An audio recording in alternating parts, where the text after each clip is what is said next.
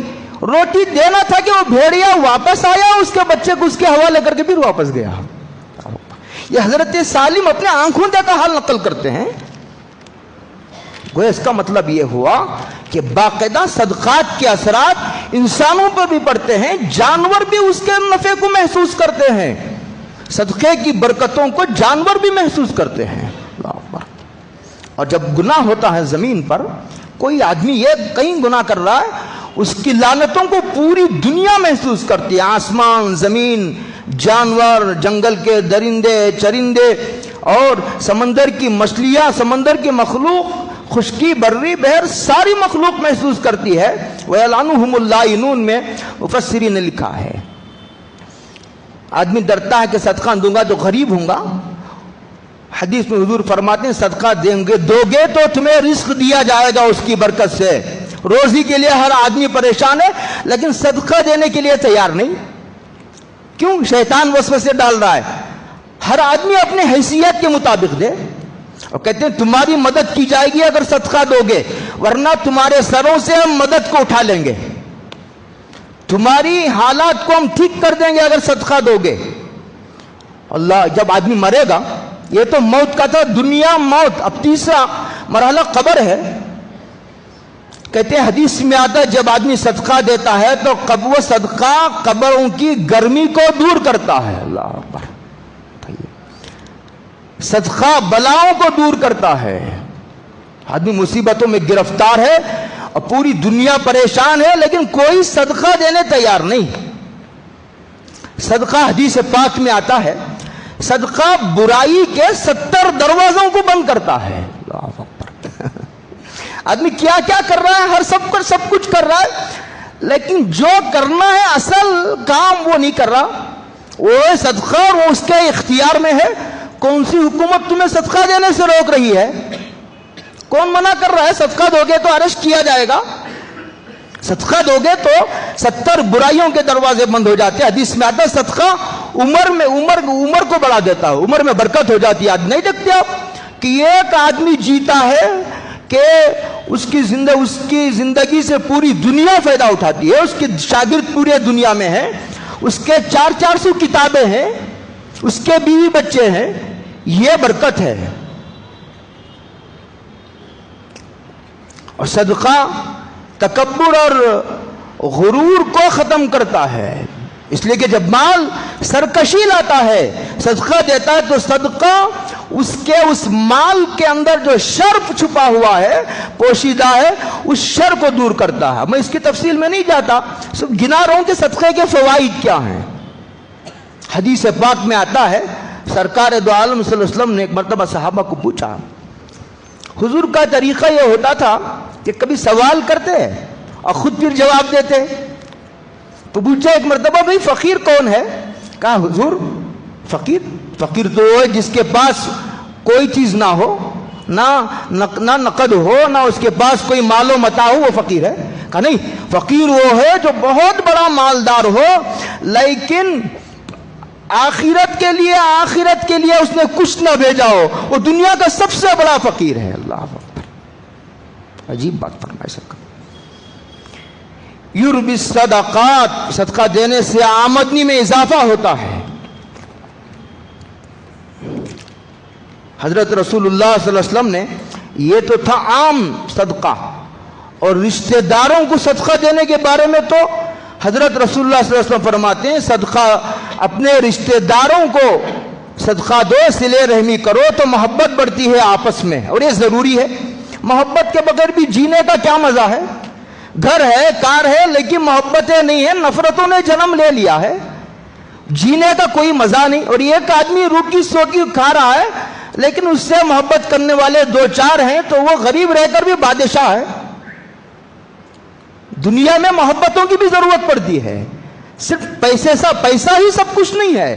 اکیلے جینے کو اور 10 آدمیوں کی دعائیں اور 100 آدمیوں کی محبتیں لے کر جینے میں 7 زمین و آسمانوں کا فرق ہے. صدقہ دینے سے ملک کی، آدمی سوچتا کہ اس سے ملک کا کیا جوڑ ہے. میں یہ جملہ ایک متن ہے، اس کی تشریح کے لیے لمبا وقت ہے، اسی لیے صرف میں گنا رہا ہوں. یہ ملک ہے نا، ملک پورا ہندوستان، صدقہ دینے سے ملک کی آبادی بڑھتی ہے.